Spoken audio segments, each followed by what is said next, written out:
할렐루야. 오늘 새벽도 주님께서 주시는 은혜로 말씀 묵상의 자리에 나오신 우리 성도님들을 환영하고 축복드립니다. 다 같이 기도드리겠습니다. 사랑해 주님 감사합니다. 저희에게 늘 선하고 신실하신 주님이십니다. 아버지, 오늘 새벽도 주님께서 저희에게 말씀하여 주시옵소서. 저희가 듣겠습니다. 그래서 주님께서 말씀하시는 지혜로 저희가 또 하루를 잘 살아갈 수 있도록 주님께서 인도하여 주시옵소서. 그렇게 저희 지혜의 근원 되시는 우리 구주 예수 그리스도 이름으로 기도드렸습니다. 아멘. 오늘 같이 묵상을 나눌 말씀은 잠언 1장 1절부터 7절 말씀입니다. 우리 계신 곳에서 저와 함께 합독하시겠습니다. 잠언 1장 1절. 다윗의 아들 이스라엘 왕 솔로몬의 잠언이라.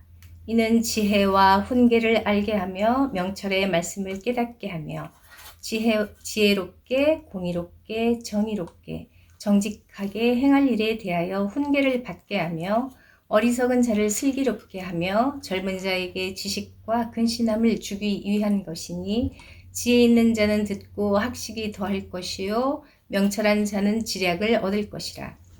잠언과 비유와 지혜 있는 자의 말과 그 오묘한 말을 깨달으리라.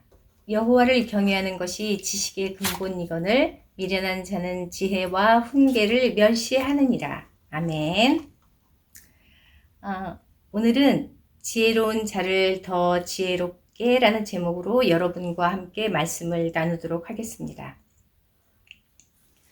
이 땅을 살아가면서 우리들은 많은 질문을 안고 살아가고 있습니다. 특별히 우리 성도들은 풀리지 않는 삶의 문제들을 어떻게 하나님의 말씀으로 풀어갈 것인가에 대한 많은 생각들을 합니다. 이렇게 풀리지 않는 삶의 문제들에 대해 조금이라도 하나님 말씀 앞에 더 가까이 하고자 오늘도 묵상의 자리에 나오신 우리 성도님들을 주님의 이름으로 다시금 축복드립니다. 오늘 나눌 잠언의 말씀은 구약의 지혜서 가운데 하나로서 우리에게 지혜의 말씀으로 잘 알려져 있습니다. 지혜에 대한 갈망은 어느 시대나 동일하게 있었습니다. 지식은 시대에 따라 새로운 지식들이 발견되고 발전되어서 달라지기도 합니다. 하지만 지혜는 변함없이 늘 우리의 삶과 함께 있었고 지금도 우리와 함께 있고 앞으로도 함께 있을 것입니다. 오늘 본문 1장 7절은 여호와를 경외하는 것이 지식의 근본이라고 말하고 있고 앞으로 계속 묵상하게 될 9장 10절은 여호와를 경외하는 것이 지혜의 근본이요 거룩하신 자를 아는 것이 명철이니라 라고 말하고 있습니다. 성경은 오늘 본문을 통해 여호와를 경외함이 지혜라고 말하고 있습니다. 그리고 거룩하신 여호와 하나님을 아는 것이 명철이라고 말하고 있습니다. 그리고 잠언서를 통해 하나님을 경외하는 삶이 무엇인가에 대해 말해주고 있습니다. 앞으로 5월, 6월 2달간 묵상하게 될 잠언을 통해 하나님을 경외하는 참 지혜를 얻게 되시기를 기도드립니다. 여호와를 경외함. 이 경외함은 존경하고 두려워하고 순복하는 의미를 가지고 있습니다. 하지만 여기서 말하는 두려워함은 공포가 아닌 마음에서 우러나오는 존경을 말합니다. 성경이 말하는 경외는 삶의 모든 영역에서 하나님의 절대 주권을 인정하고 하나님을 온전히 믿고 의지하고 순종하고 신뢰하는 삶의 자세를 말합니다. 다시 한번 말씀드리겠습니다. 성경이 말하는 경외는 삶의 모든 영역에서 하나님의 절대 주권을 인정하고 하나님을 온전히 믿고 의지하며 순종하는 삶의 자세를 말합니다. 잠언은 한자어로서 잠, 이 말은 병을 고치는 데 쓰는 침을 뜻하기도 합니다. 그래서 잠언은 침과 같이 따끔하게 쏘면서 생명을 주는 짧고 소중한 가르침이라는 의미를 가지고 있습니다. 언은 말씀 언입니다. 영어로는 Proverbs, 속담이라고도 말하고, 히브리 원어인 마샬은 비교 또는 비유 등의 의미를 가지고 있습니다. 깊은 진리를 알기 쉬운 일과 대조하여서 가르치기 위해 쓴 것으로 어떤 A를 생각하게 하기 위해서 B를 아울러서 비교하여 쉽게 알게 하는 방법입니다. 그 잠언이란 제목이 너무 한자스러워서 이해하기가 쉽지 않은데, 솔로몬의 지혜의 글이라고 이해하시면 훨씬 쉽게 이해가 되리라 생각됩니다. 이렇게 지혜의 말씀인 잠언은 시편과 같이 각기 다른 저자와 다른 시대의 글들의 모음입니다. 오늘 1절은 솔로몬의 잠언이라는 표제가 붙었지만 오랜 기간 전승되고 기록된 모음집이라고 볼 수 있습니다. 아마도 후대의 편집자들이 지혜의 대표성을 가진 솔로몬 왕을 저자로 붙인 것으로 보고 있습니다. 그리고 잠언은 이런 솔로몬의 중년의 글들이 많이 기록된 것으로 보고 있습니다. 오늘 본문은 짧고 간결한 7구절로 되어 있으며 1절은 표제로 솔로몬의 잠언입니다. 그리고 2절은 잠언의 목적에 대해서 나와 있습니다. 지혜와 훈계를 알며 명철의 말씀을 깨닫게 하려는 것이라고 말합니다.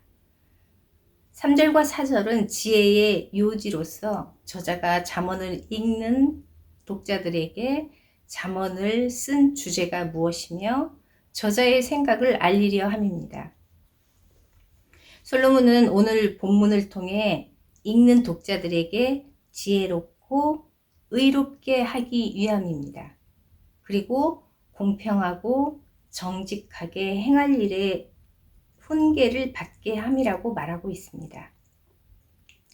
여기서 우리는 개인적인 지혜와 공동체를 위한 지혜가 있음을 알 수 있습니다. 그리고 4절은 어리석은 자로 슬기롭게 하고 젊은 자에게 지식과 근신을 주기 위함이라고 말하고 있습니다.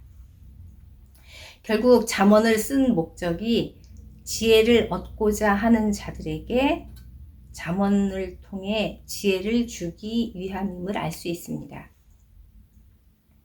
5절은 잠언의 말씀이 누구를 어떻게 변화시킬 수 있는지 알 수 있습니다. 잠언은 지혜 있는 자에게 학식을 더하게 할 것이며 명철한 자는 지략을 얻을 것이라고 말하고 있습니다. 아멘. 이 말씀은 개인적으로 저는 신약에 나오는 달란트 비유를 생각나게 만드는 구절이기도 합니다. 그리고 6절에는 오묘한 말을 깨달으리라 라는 말이 있는데, 여기서 오묘한은 어려운 문제, 수수께끼를 말하고 있고, 깨달으리라 라는 그 의미는 분별하고 이해하며 숙고하다 라는 원문의 뜻이 있습니다. 난제와도 같은 우리 삶의 순간들을 하나님이 주신 지혜로 분별하고 심사숙고하여서 행하라는 말로 이해될 수 있겠습니다. 앞에 말씀드린 것처럼 우리 삶에는 수수께끼 같은 풀리지 않는 난제들과 부딪힐 때가 있습니다. 이럴 때 말씀으로 이런 어려운 문제들을 어떻게 분별하며 풀어가는 것은 우리 성도들에게 큰 과제입니다. 더구나 주님의 말씀으로 그 난제들을 어떻게 풀어가며 거룩한 성도로서 넉넉히 어려운 삶의 문제들을 넘어갈 때 성숙한 그리스도인의 삶이라고 말할 수 있겠습니다. 잠시 저의 지나왔던 시간 가운데 잠언의 말씀으로 회개하였고 지혜를 얻고 위로와 격려를 받았던 저의 시간들에 대해서 나누어 보겠습니다. 저는 재수를 했습니다. 학력고사를 치른 후에 피아노 실기 시험이 있었는데 그만 같은 소절이 반복되는 몇 마디를 빼고 쳤습니다. 그래서 결과를 굳이 듣지 않아도 떨어졌음을 직감했습니다. 그래서 저는 실기 시험이 끝난 직후 골방에 들어가서 일주일 동안 금식하면서 성경을 읽었습니다. 특별히 잠언이 무엇인지는 잘 몰랐지만 시편과 잠언이 눈에 딱 들어왔는데 잠언은 초반부터 딱 저한테 하는 말들이었습니다. 어릴 적 교회 학교에서 듣던 말들이 잠언에 있었습니다. 그래서 계속 읽으면서 얼마나 회개함으로 울었는지 일주일 동안 밥도 먹지 않았는데도 배가 하나도 고프지 않았습니다. 아직도 그 시간이 생생하게 잊혀지지 않습니다. 그리고 그때 만났던 잠언으로 인해서 재수했던 그 시간이 너무 감사하게 하나님을 생각하고 하나님이 주시는 평안함으로 말씀이 저를 지켜주는 지혜가 되었음을 기억합니다. 가장 기억에 남는 것은 잠언 초반부에 나오는 아비의 훈계를 들으며 어미의 법을 떠나지 말라는 것과 하나님을 경외하라는 말씀이었습니다. 제가 엄마에 대한 불만과 불평으로 또 저희 엄마가 막 새벽 기도도 막 하셨는데 저는 그런 것까지도 제 기준으로 엄마의 신앙까지 헤아리고 있었던 것들이 얼마나 어리석었던 행동이었는지 생각나게 해주었습니다. 그리고 그 시간에 하나님은 성령으로 저를 위로해 주시고 하나님만이 오직 저를 주관하시는 주권자임을 다시금 확인하고 인정하는 시간이었습니다. 그 시간 이후로 잠언은 저의 최고의 삶의 선생님이었고 저를 이끌어주는 멘토의 역할을 해주었습니다. 그리고 저의 삶의 방향을 잡아주고 길이 보이지 않을 때 길을 제시해주는 빛과 같은 길이 되었습니다. 하지만 그럼에도 저는 여전히 무슨 투성이입니다. 어쩌면 지금도 같은 자리에서 다른 관점으로 어떤 상황을 말할 수도 있고 가장 합리적인 것처럼 말하지만 가장 비합리적인 사람일 수 있습니다. 또 그리고 의로운 것 같지만 또 다른 생각이 저의 마음을 잡을 때도 있습니다.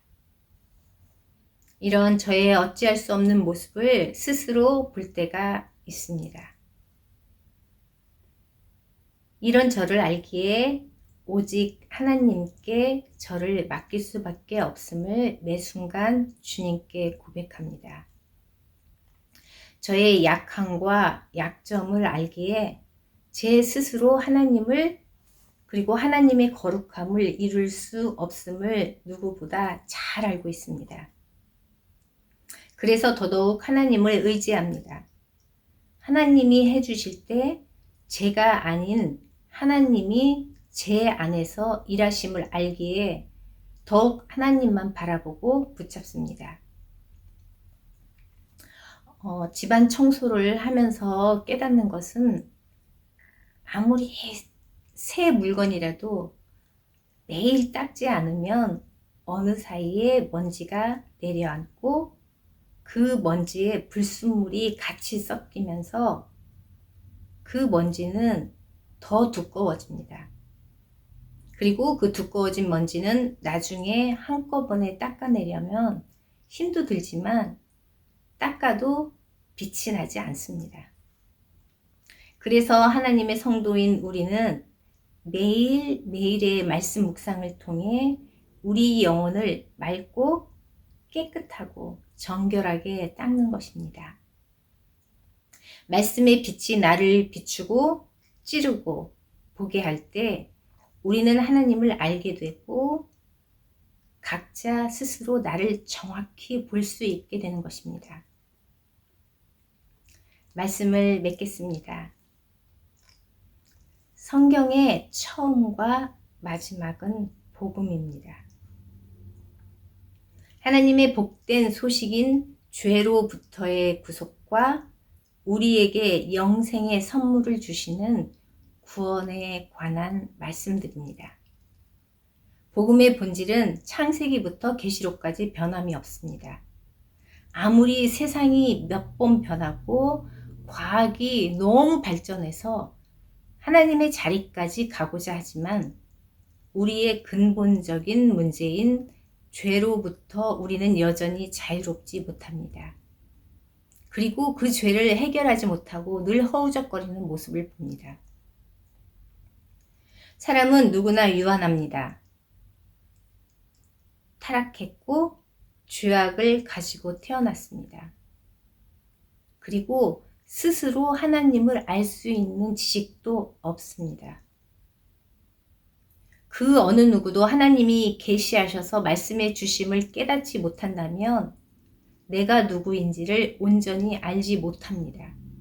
하나님의 형상으로 지음받은 우리 사람은 지으신 하나님과의 교제와 돌봄이 끊임없이 있어야지 내가 누구이며 무엇으로 만족할 수 있음을 깨달아 알게 되는 것입니다. 하나님이 말씀하심으로만 하나님의 뜻과 질서에 따라 살 수 있게 됩니다. 하나님의 호흡과 영으로 지어진 사람들, 하나님의 형상으로 하나님의 성품과 영을 지닌 하나님의 백성된 성도들은 하나님의 지혜로 살아갈 때 온전하신 하나님의 뜻 가운데 하나님의 지혜로 살 수 있게 됩니다. 잠언은 어떻게 하나님을 경외하는 삶을 살 것인가에 대해 말해주고 있습니다. 우리에게 영적인 삶과 더불어 도덕적이고 윤리적인 기초적인 부분도 함께 일깨워주는 역할을 하고 합니다. 하나님을 경외함으로 오는 지혜는 결코 윤리와 도덕을 멸시하지 않습니다. 오늘 본문을 통해 말씀을 깨달은 우리 성도님들은 주님이 주시는 지혜로 명철하여서 하나님을 알지 못하는 다른 이들에게 그 지혜를 나누어 줄 수 있는 주님의 복된 성도님 되시기를 바랍니다. 그리고 오직 하나님의 지혜로 이 땅의 일들을 분별할 수 있는 지혜를 가지셔서 하나님의 동역자로 승리하시는 복된 날 되시기를 주님의 이름으로 축복합니다. 다 같이 기도드리겠습니다. 사랑의 하나님, 그렇습니다. 주님께서 저희에게 주시는 말씀으로 저희가 지혜를 얻어서 이 땅을 살아가는 동안에 주님의 지혜로 정말 저희 삶이 넉넉히 모든 것을 능히 이길 수 있고 그 모든 순간에 주님의 지혜로 넘어갈 수 있도록 주님께서 저희에게 지혜의 근원을 주시옵소서. 아버지, 그런 지혜의 근원이신 주님이 지금 저희와 안에 함께 하심을 저희가 늘 잊지 않고 기억하게 하시고 오늘도 저희와 함께 동행하셔서 저희에게 새로운 힘과 또한 평안함과 또한 승리할 수 있는 그렇게 지혜의 근원 되신 우리 구주 예수 그리스도 이름으로 기도드렸습니다. 아멘.